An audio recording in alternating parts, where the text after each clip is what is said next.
I'd like to try to show you some uses of exact logic in Torah sources. But to introduce you to the kind of thing I'm talking about, let me share with you a famous paradox due to Bertrand Russell. There is an island, and everyone on the island is clean-shaven.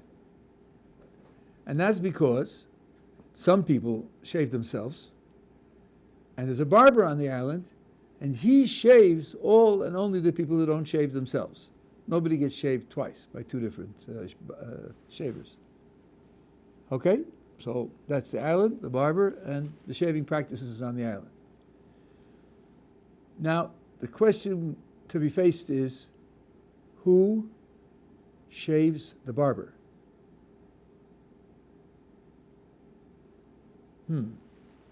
Let's see. We described the barber as shaving everyone who doesn't shave himself. So let's see.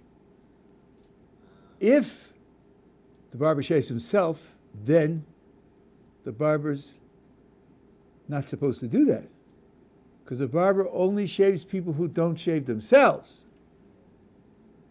On the other hand, if the barber doesn't shave himself, well, that's the barber's responsibility. His responsibility is to shave everyone who doesn't shave himself. So there's no way to consistently answer the question, who shaves the barber? Which means that the description that we just gave, as innocent sounding as it was, is wrong. There can't be an island with people on it where everyone gets shaved, some shave themselves, and everybody else gets shaved by the barber, and only they. There can't be such an island. Because on such an island, the question, who shaves the barber, is impossible to answer. Are you with me? This is a parody on a famous paradox that Russell thought up, which crashed a whole system of logic and mathematics due to Gottleib Frege. And Frege went into a depression from which he never recovered. And Russell and his colleague Whitehead had to do the whole job over but in an entirely different way because of this terrible paradox. So that's just the way you use logic to try to understand a situation and see whether you can get it or you can't get it.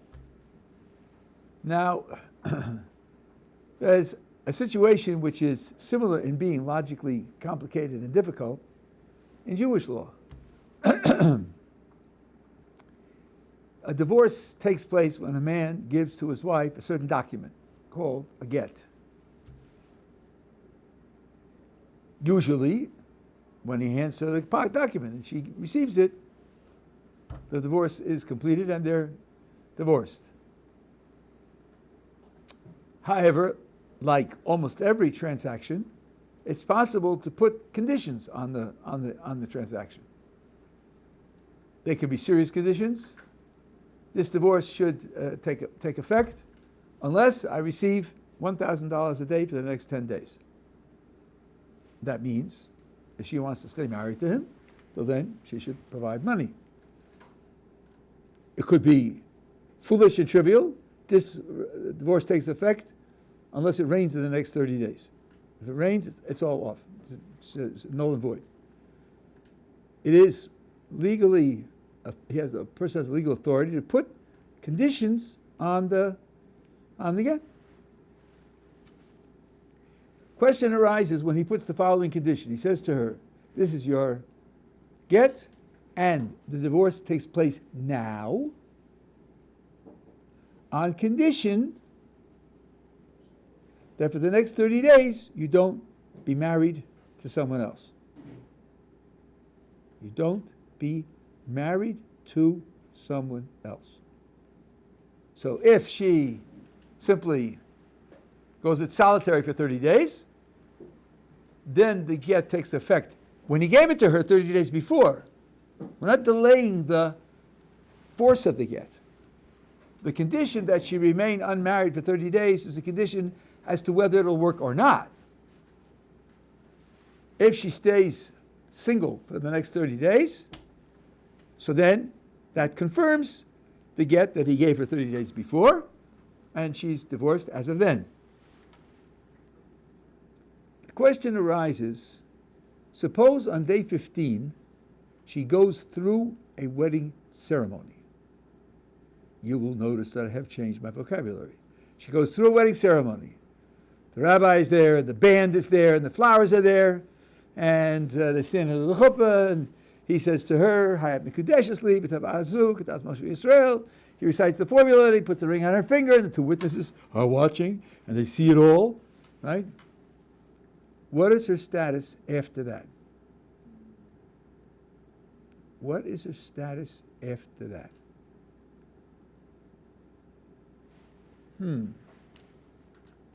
Let's try it out. Well, is the first guy's nine completely solid?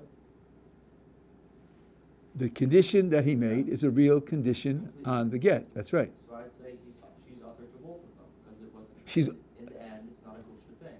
She's not married yet. She's engaged. But she just got married. I didn't. Wedding Okay. ceremony. It's engagement, isn't it? Is it wedding ceremony? Only the ring part that Mepegesha is the engagement.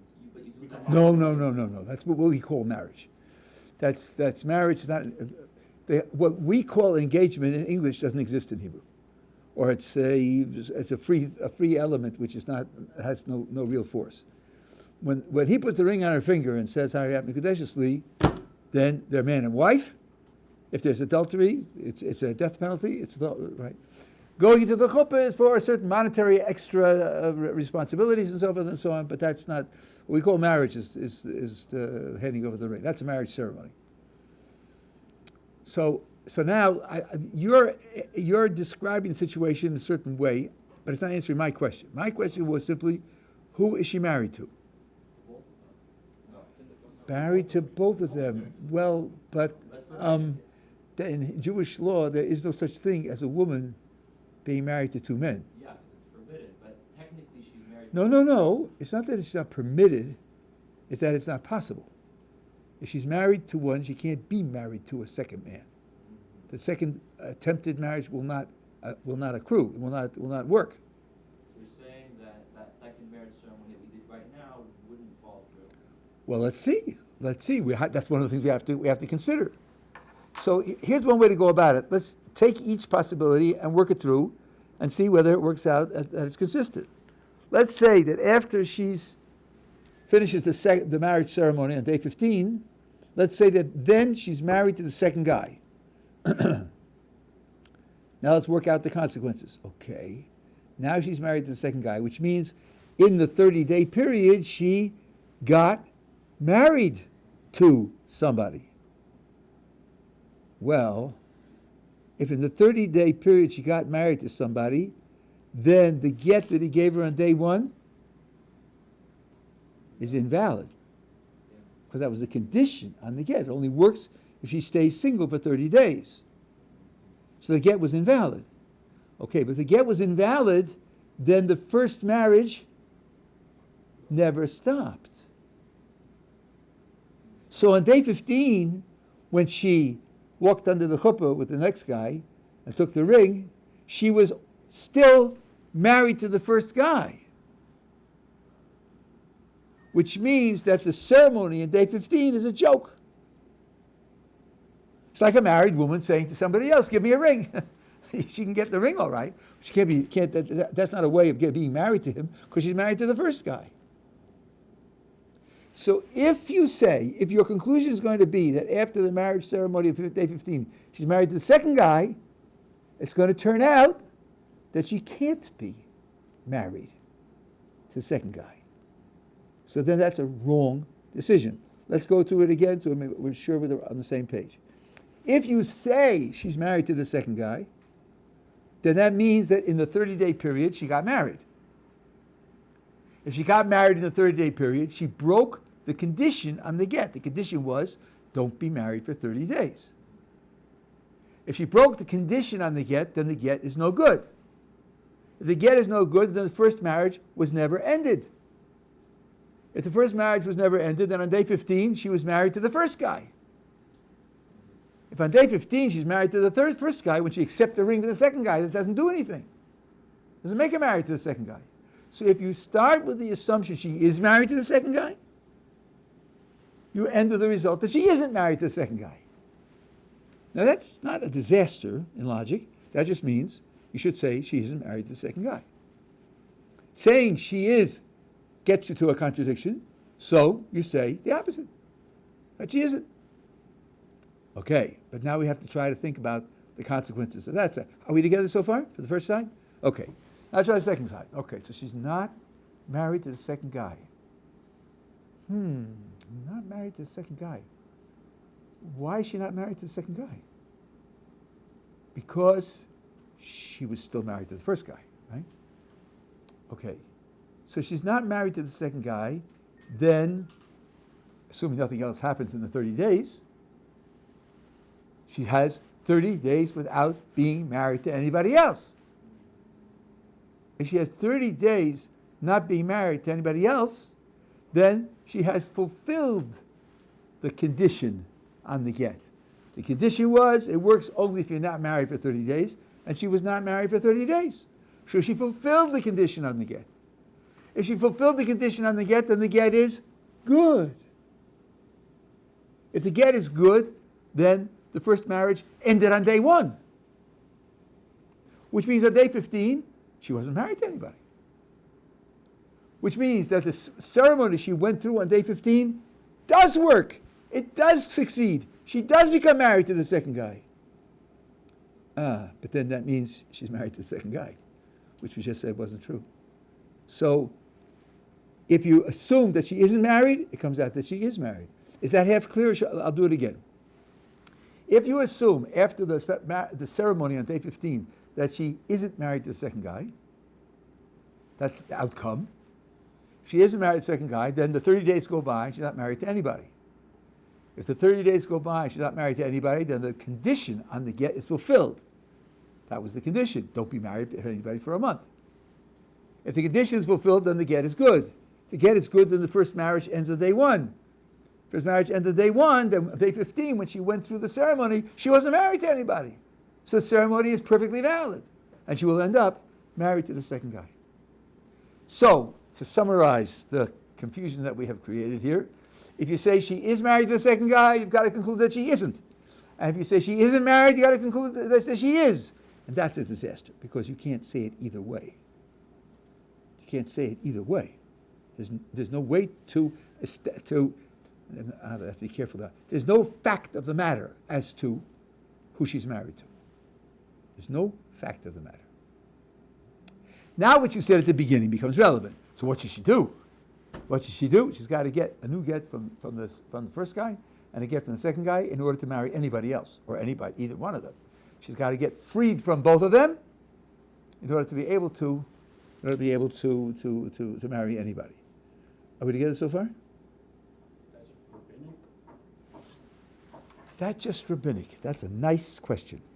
No, it's not rabbinic. But you're touching now on a deeper level of this, which I did want to go into. We have a word that's used very, very broadly in Jewish law, and that's suffix. Suffix is usually translated as a doubt. But there can be different kinds of doubts.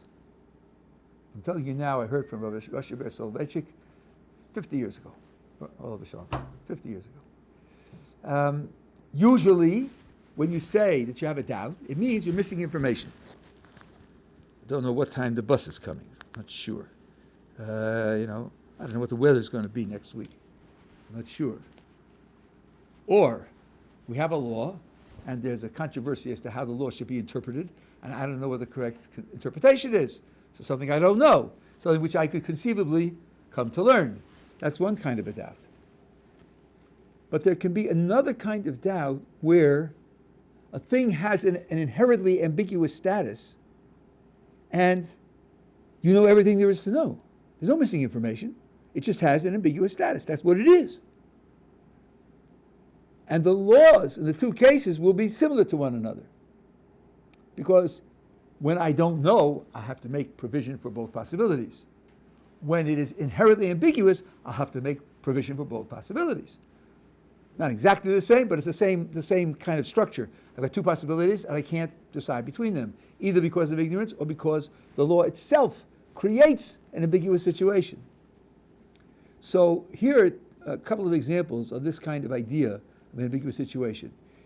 You probably have heard in the evening, between daytime and nighttime, there's a period of time, short period of time, called Banish Mashos.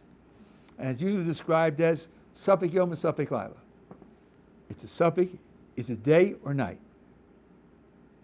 Now, what kind of a Safek is that? Is that, golly, we don't know? Maybe it's day, maybe it's night. One or the other, we just don't know. So the question is asked, who didn't know? Did Moses know? He didn't know. Didn't ask. Why didn't he ask HaKadosh Baruch Hu what it is? Part of the Jewish corpus of law. Get an answer. So one explanation is, it's not that we don't know which it is. It has a law of day and night. That is to say, it has a law that's intrinsically between day and night. It's to be treated as if it has in it the capabilities of day and also the capabilities of night, but not both simultaneously. And we know what it is. That's what it is. There's no missing information. We know that that's the way it has to be treated. There's a very interesting Gemara. What's the suffix from it? Logic. The very interesting Gemara, when you have an offering of flour and other oil and so forth and so on, the Kohen has to take a portion and put it on the altar to be burned up, and the rest is eaten. So he takes what's called a kamitza. That means he uses these three fingers to grasp flour or the mixture from the bowl, and then put it on the mizbech. So the Gemara says the following. Let's see. When he does this, so there'll be some flour in his palm. There'll be some flour sticking to the back of his hand. That's very clear. The part that's in his palm is part of the kamitza. It goes on the altar. And the part that's on the back of his hand is not part. It doesn't go on the altar. What about flour in between his fingers? What's the status of the flour in between his fingers? The Gemara asks this question, and the Gemara answers, it's a suffix. So Taisha says, wait a second. When you asked the question, what was your problem? The problem was you didn't know the answer, right? So now the Gemara's conclusion is it's a suffix, which means I don't know the answer. Well, I knew before that I didn't know the answer. That's why I asked the question. What progress are we making by being told that it's a suffix? So there has to be a difference between not knowing the answer on the one hand and getting an answer of suffix. So Tosfos says, what the Gemara is telling you is you're not going to get an answer to this. You're not going to find an answer. Something that's beyond answering. That means to say that not that there isn't an answer, but you're not going to find it. Don't continue to investigate it because it's beyond your ability to solve. That's Tosfos' answer. The Ritva and others say differently. What they say is, beforehand you didn't know which it is, and the answer you're getting is, it's not the one or the other, it is a combination of both where you have to take into account both possibilities. And that's the law of it. That's the positive law. And therefore you do know the answer is giving you more information than you had before. Before you thought is either it's kosher for the mizbech, for the altar, or it's not. Now the answer is neither of those correct. It's not really just kosher, not really just disqualified. It's a combination of the two, and both sides have to be taken into account. So you see that in Jewish law, there is the possibility of creating situations that are inherently ambiguous in the law. I'll give you one more example. This is a Mishnah in Kedushin. We said before about giving the ring, and that's how you make a wedding, right? You can use an agent on your behalf, both the man and the woman. The man can send the ring with an agent, and the woman can appoint someone as an agent to receive it for her. And when an agent gives it to agent, they're married, because they're agents for the principals. What happens if two women say to the same, could be a woman also, same person, I appoint you to be my agent to receive a ring for me. And she's now an agent for each one of them. And if somebody wants to marry one, we'll give her a ring. If somebody wants to marry the other one, we'll give her a ring. Now, a man comes to the agent and says, here's one ring. And with this ring, I'm marrying one of the two women for whom you are an agent. Take it! And she takes it. What now? So, nothing specifies which one. So the Mishnah says this is a suffix. Each one is a suffix mikudeshes. Now, if you think of it as a suffix, what information are we missing? We know what he said. We have the ring. We know what it's worth. We know the identities of the people. We know the arrangements that were made. It isn't as if there's missing information. It says, yeah, but this one was born in Boston, so therefore it's going to be different. There's no more information relevant. And all the information doesn't decide which one got married. So there it's where we say we don't know which one is married. It's not that, and somebody could tell us, inform us, this one's left-handed, so she's not out. She's out. No, there's nothing like that. It's that in this situation, you've created a result which, according to Jewish law, is ambiguous. It's ambiguous and has both sides in it. And the answer here will be just like you said for the other one. Both of them will have to have a get because there's a marriage ambiguity that applies to both of them. So here too, where we're talking about the case of the get with a condition, it's the same kind of thing. The person puts a get and he says you shouldn't be married for 30 days. That's why I stressed be married. The condition was not don't play act with a ring. The condition was don't be married. And once you put in the possibility of being married, so then you get these contradictory results. And the answer is, here's a situation which could certainly happen in life. Everything, the description is certainly possible to really occur. And the result is that Jewish law tells you that there's an inherent ambiguity that can't be solved. It's called suffix, but the word suffix here doesn't mean we're missing information that we could be informed of. It's that the Torah's logic makes possible such situations.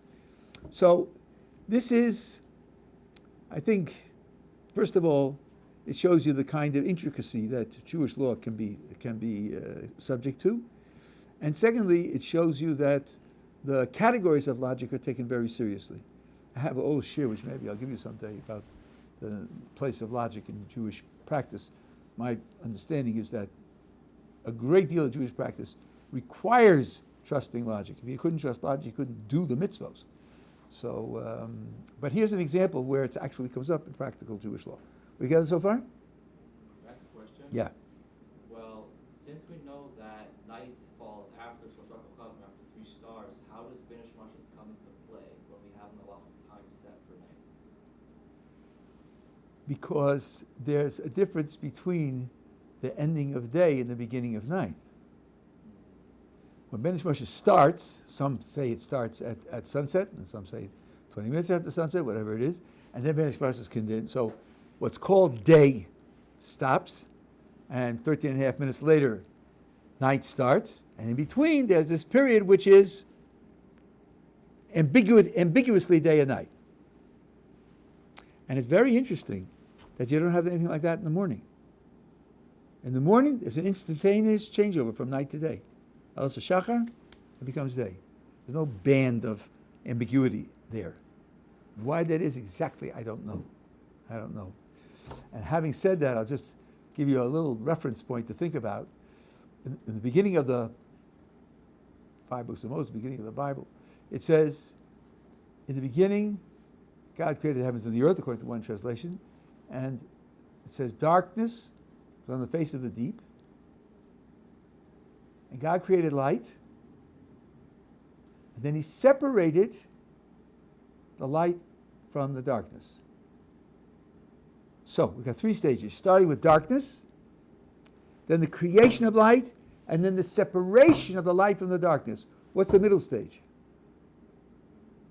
Well, if the 3rd stage is separating, then in the middle stage, they weren't separate. So it means he created the light in the darkness. We would say he created twilight. Whereas there's some light in the sky, but you can't see the sun, there are no shadows, it's twilight. So from darkness, it went to something called twilight, and then from twilight, it went to light by separating the two of them out. And this would be the dawning of day. But you see the idea here of an ambiguous time. It's fascinating to think about the fact that the light is created in the darkness, not separate. And it has to be separated out. And that means that there can be situations where there's a mixture, but it's progress to separate it out.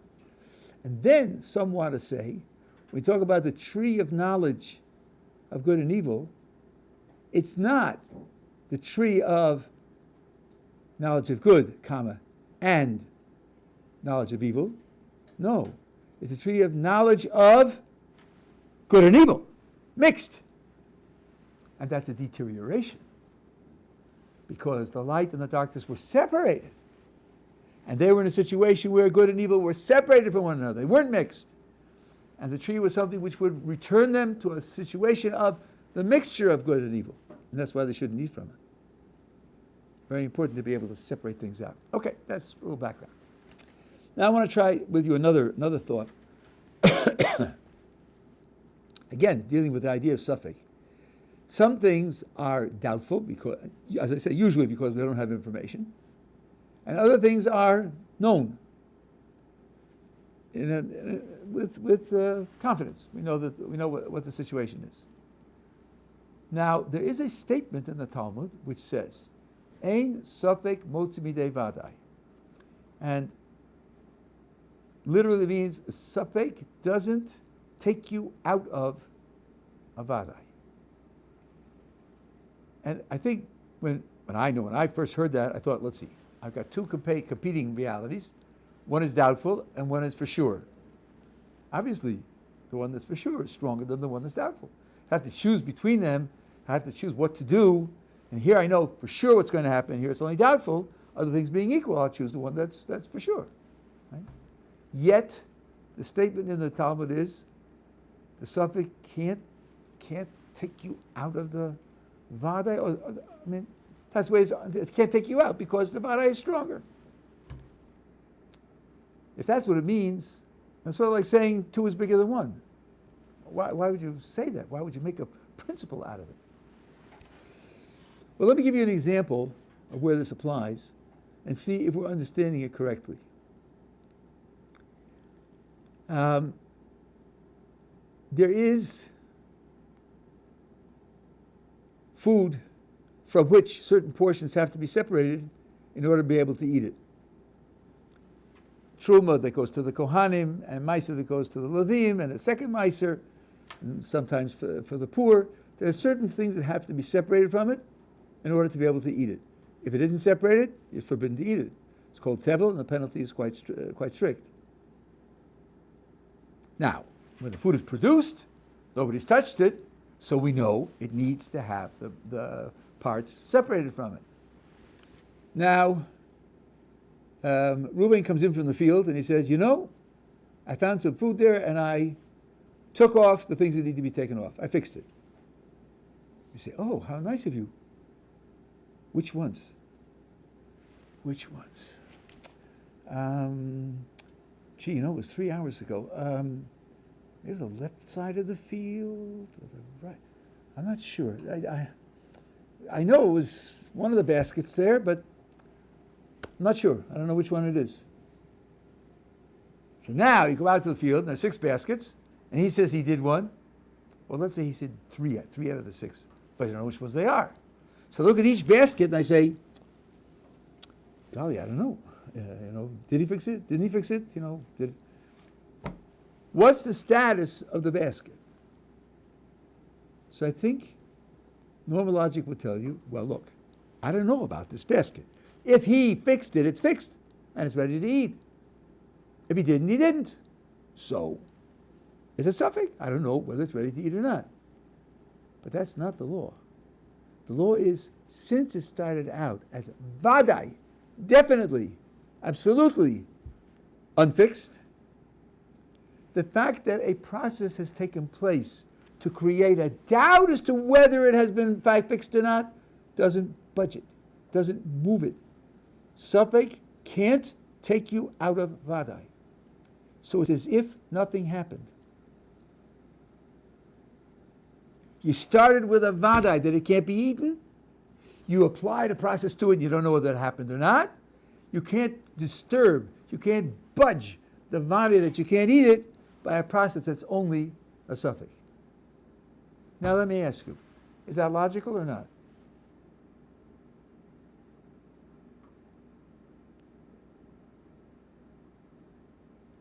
You should probably just have to take out 3. I'm sorry, say again? You should probably just have to take out 3 more. You're being logical. It's like, oh, your friend took out 3. Oh, because you don't know which one. That's right, you don't know which ones they are, right? See, I don't think it's logical. Because the process of taking off the parts that need to be removed is a process of fixing something that can't be eaten. The process is stronger than the prohibition. It's the way you overcome the prohibition. Once you take off the things that have to be taken off, it's not prohibited anymore. So yeah, it was forbidden, but I have a process to make it permissible. When I know it happened, it transforms it from forbidden to permissible. And here, on this basket, it's a 50-50 chance. Maybe the process was applied to it. So I think our attitude towards the basket ought to be 50-50. I think that's what logic would dictate. And the principle, Ein Sofek Motzvidei Vadai, tells us, no, it remains Vadai. Here's the difference. Let's suppose somebody violates it. Somebody eats from that basket. Well, if it's Vadai, if it's for sure that it hasn't been fixed, then he's broken a biblical commandment and he's subject to a certain penalty. But if it's only a Safek, if it were only a Safek, then we don't know whether he's broken the commandment and he's not become subject to the penalty. So it makes a big difference if you say that with a 3-and-3 case, each basket is now 50-50, or whether you say a 50-50 process can't budge a definite Isser, and the definite Isser remains that way, so that if someone eats from it, he's violated the definite Isser.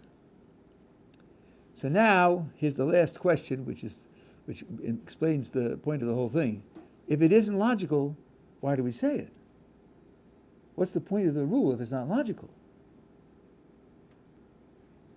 And the answer is, it's not logical, it's legal. It's legal. Laws aren't dictated by logic. Laws are crafted for certain purposes, and then you use logic to apply them. But there's nothing in the laws which logic dictates there must be such a law. It isn't logic that backs up the law. In a democratic society, it's the fact that the legislature votes it. That's what makes it a law, whether it's logical or not. The critique, when you're dealing in a legal context, the critique that this isn't logic, which means logic doesn't dictate it, logic doesn't justify it, is not a critique. The laws are created to serve certain purposes, and it's not as if abstract logic makes the law a law. It shouldn't be illogical, it shouldn't be contradictory, it shouldn't be evil. But you're being told that if something was definitely a certain condition, don't treat it as if it has changed its condition unless you know for sure it changed its condition. That's the legal principle that you're applying here. So in a certain sense, it's sort of like you need for testimony to be binding in Jewish law, you need 2 witnesses. One witness can't be binding. Does logic dictate it's 2? Not really. If another legal system had 3, we couldn't say, oh, you're making a mistake, it's really 2. And if another legal system said if one witness is credible, then he creates the law, that wouldn't be illegitimate either. Logic can't tell you how many witnesses to use in determining the truth in a legal dispute. Here too, that logic doesn't dictate it, doesn't touch its validity. It's valid because it's a legal rule. And this is now a subject with a lot of applications. when you see a discussion, let's say in the Talmud, of an issue, and part of the time they'll be using logic, and part of the time they'll be using legal rules, and at a certain point you say, yeah, but I wouldn't do it that way. Maybe you wouldn't. But that's not an objection against a legal rule. It could be an objection against a piece of logic, but not against a legal rule. So when you see something in a Talmudic discussion which doesn't look according to what your logic would say, the first question you have to ask is, maybe a legal rule is at stake here, rather than a logical rule, and the law can have any structure that it wants to have. Yeah. Is there a difference between, in this case of using logic for making rules, is there a difference between the Rabbanan and the Oraita? Because I would expect from the Rabbanan some logical argument, whereas with the Oraita, well, I should have said it. No, because we're now not talking about arguments. We're talking about rules. Tell me what logic you have that in chess you should be able to castle. What logic does that obey? What justification is there for that? We're building a game, and we decided that's a good rule to have in the game. You could play chess without castling. You could play chess with castling for the queen also. The logic doesn't dictate what rules they should have in the game of chess. Here you're making rules for people to live by, right? You write a contract. What language must be used in the contract? I remember reading an American contract, and it was a contract between several people, and it starts off, the party of the first part is George. The party of the second part is Philip. And I'm thinking, these guys are partying, they're just having fun, listening to music, drinking beer. No, that's why you're talking a lot contract. The party of the first part, the party of the second part. Why? That's how American contracts are written, period. No logic has to dictate that. And it's not illogical either. It's just that's the way they write contracts in America. We're not talking now about arguments that are supposed to demonstrate a conclusion. We're talking about the rules that we have to live by. That's the point of talking about whether it's... So, for example, here's a rule, although explanations have been given, but I want you to feel the idea that it's a rule. Let's say someone's on trial for a capital crime. That requires a court of 23.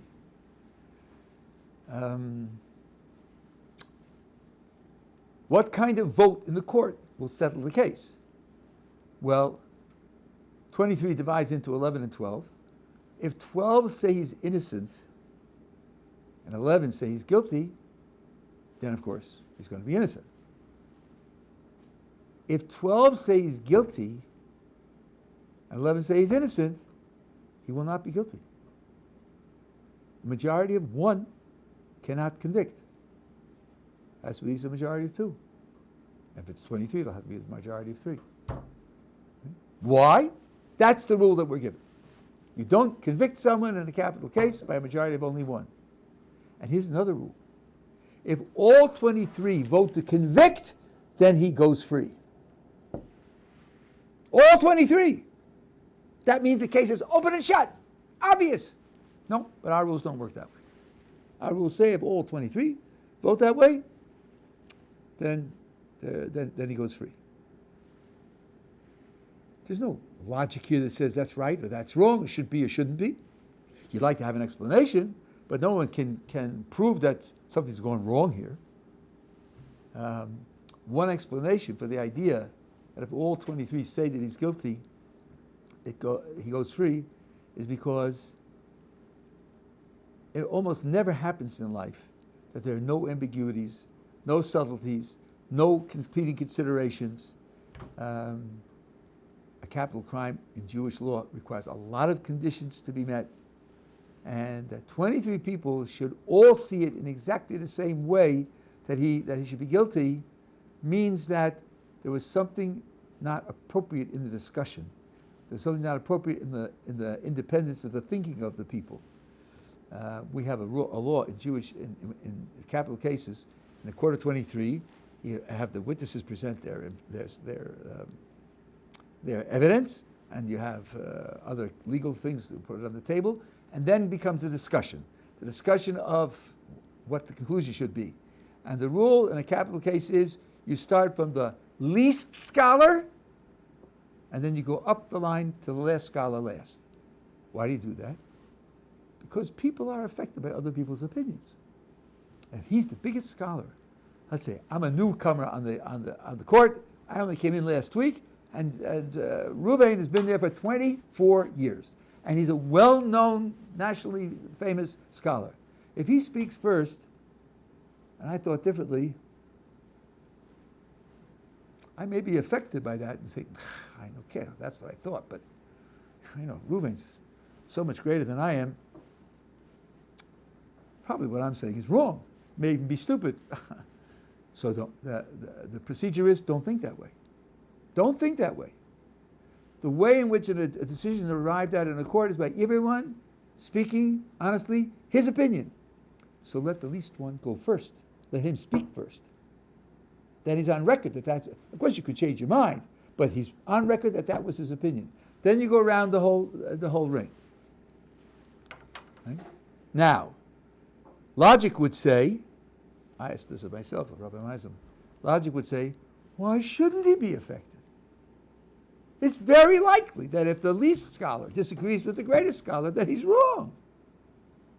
Do you want a wrong opinion to be part of the legal proceedings? And the answer is yes. Our legal system says each judge should vote what he thinks for himself. You could have another system which doesn't say that. You could even have a system which says only the greatest judges give opinions, and there's one judge per court. You don't have many people. You could do it that way also. There are a lot of ways you could do it. Logic doesn't dictate which way you should do it. These are rules by which you live. That's the way our legal system works. So it's very, very important, as I said, in a discussion, to look at this aspect of it. Are we together so far?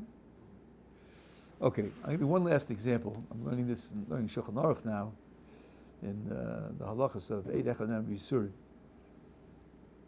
First of all, and the Greeks used to talk about this. Suppose two strangers come, and A says, B always tells the truth. And B says, A's a liar. Oh, what do you do now? What should you conclude? You ask other people. Yeah, don't do business with them. Well, let's figure it out. A says B tells the truth. So A is giving credence to B. A says he trusts B. A says that B's statements are correct. B says that A is a liar. So the first thing I would say is, if A trusts B, we don't know B from anyone. They're strangers to us. But if A says I trust B and B says he's a liar, we should certainly regard A as a liar. Right? I have both of them as a liar. Well, let's see. This is going around in the circle like we did before. So now I say, okay, A trusts B. B says A is a liar. So now I'm going to conclude that A is a liar. But now, how did I get to the idea that A trusts B? Because A said B tells the truth.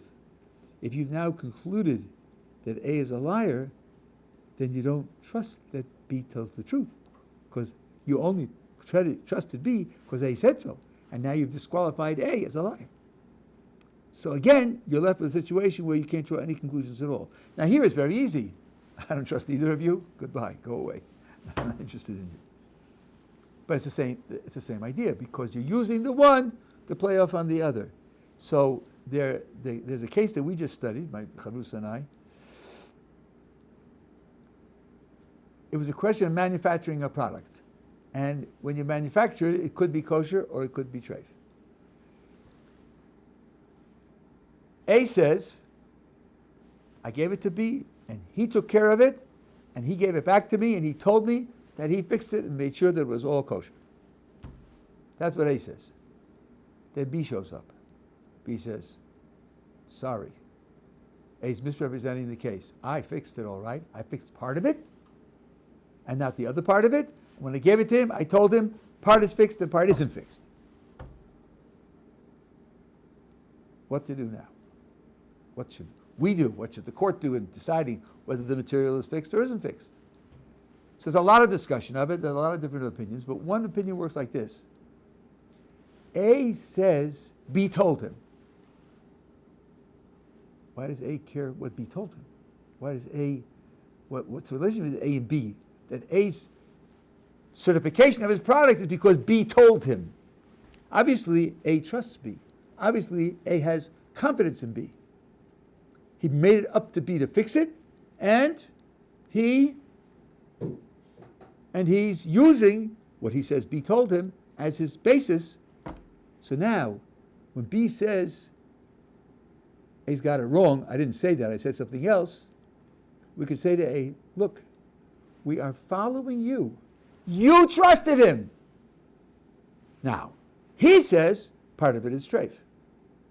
So therefore, you are committed to his statement because you trusted him, because you put him in charge. You're using his statement. He says that's not his statement. Could it be that B is lying? It could be. But the question is, given what's on the table for me, whom should I trust? And one way to handle it is to say to A, if you trusted B and you made him in charge of it, then when he says it was partly treif, we have to regard it as partly treif. And one commentator wants to go so far as to say, this reasoning we just went to, A, of course, should have gone through that reasoning himself. And he shouldn't have contradicted B. He shouldn't have tried to contradict B. And if he's trying to contradict B, not only is A wrong, but he's a premeditated liar. And now A is totally untrustworthy.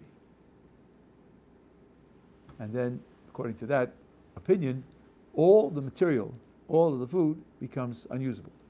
Because now I have the owner who made a false statement about the food that he's selling.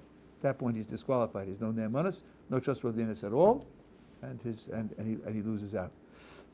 This is an example, again, of how logic applies to a situation.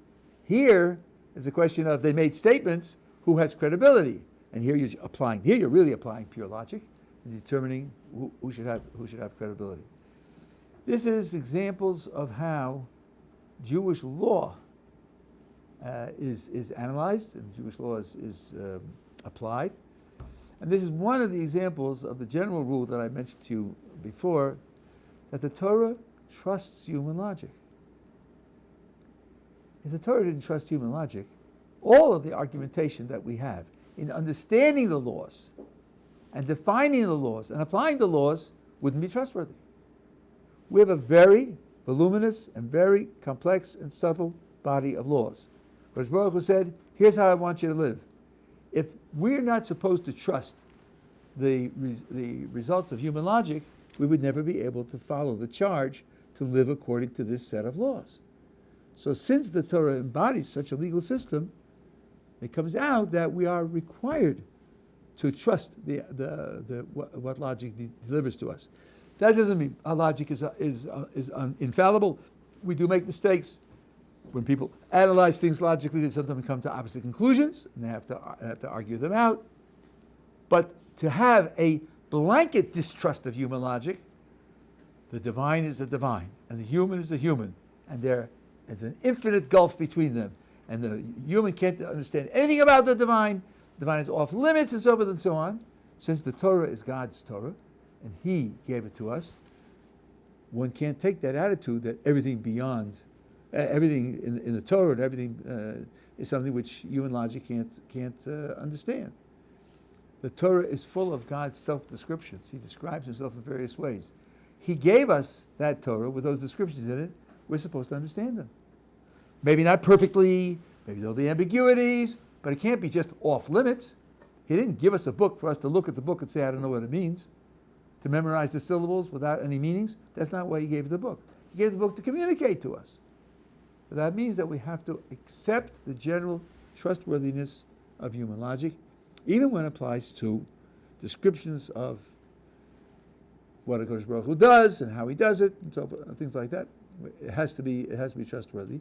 And that means even analyses like the ones that I gave you are ones which are required to take seriously in that way. We have a little time, so I'll give you one more illustration of this. One of the things that we all say and believe about the HaKadosh Baruch Hu is that he's all-powerful. All-powerful. What does that mean exactly? Some people put it this way. He could do anything. You name something to be done, he could do it. Without any restrictions whatsoever. Let's see if we want to really say that. Let's see if that's really credible to say whatever you describe, he could do it. Here's an example. Could God learn something new? Learning something new is a genuine ability. Everyone in this room has it. Does God have that ability? Learning something new? Well, even if he creates something, that doesn't mean he can't learn something new. When a person writes a program for a computer, he runs it to see what it'll do. He created it, but doesn't know what it'll do. That's not the issue. The issue is not that he creates everything. The issue is that he knows everything. That's another thing we believe about HaKadosh Baruch Hu, is omniscient, knows everything, and therefore, since he knows everything, he can't learn something new. So where are we now? There's something he can't do. Hello? What is it that we were saying before? That he could do anything? Maybe that's not... How about, can God improve? Become better? Well, we think of God as perfect, right? Perfect by definition is that which cannot be made better.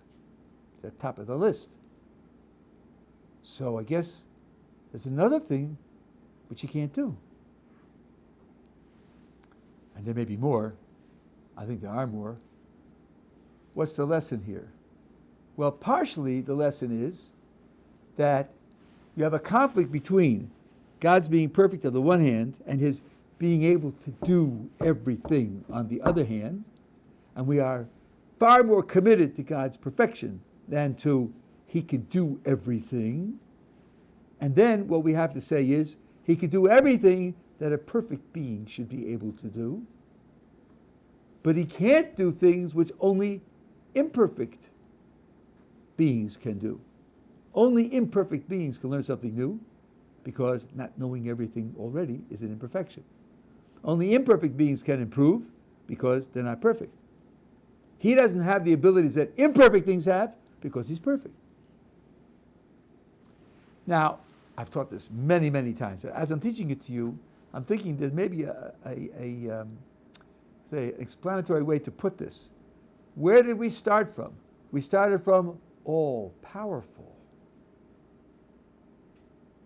Maybe all-powerful isn't the same thing as being able to do anything. Maybe all-powerful means he doesn't lack the power to do anything. But there may be other things that he can't do, not because of a lack of power. That's not the explanation. His inability to learn something new is not because he hasn't got enough power to learn something new. The explanation of why he can't learn something new is because he already knows everything. He's so full of power that learning something new isn't on the table. That's not a lack of power. That's having too much power. Not too much for this particular issue. It's having so much power that this capability of learning something new isn't on the table for him. So I think that's the lesson here, that something which strikes you as intuitive and natural is something which could be dead wrong. And here again, it's a question of using logic. How shall I think about the Creator? I'm inclined to think he can do everything. That turns out to be a mistake. I'm inclined to think he's all-powerful. That might be okay. And they're not the same. That's just a piece of logical argumentation. That's to understand the way the Torah describes God. So all of this means that the use of logic is absolutely fundamental, absolutely essential to all of Jewish practice. And again, even though we don't have infallibility, we do make mistakes, that doesn't mean, you trust something not because it's infallible, but because it's very good. Right? You trust the encyclopedia? Wikipedia has mistakes in it. Look at some of the things it has on Jewish subjects. But it's very good. I know in my areas of philosophy, the articles are usually very good, very well done, areas that I'm expert in. So I think that you use it not because it's perfect, but because it's very good, it's very helpful. Anyway, that's what I wanted to share with you, some ideas of Jewish logic. Okay.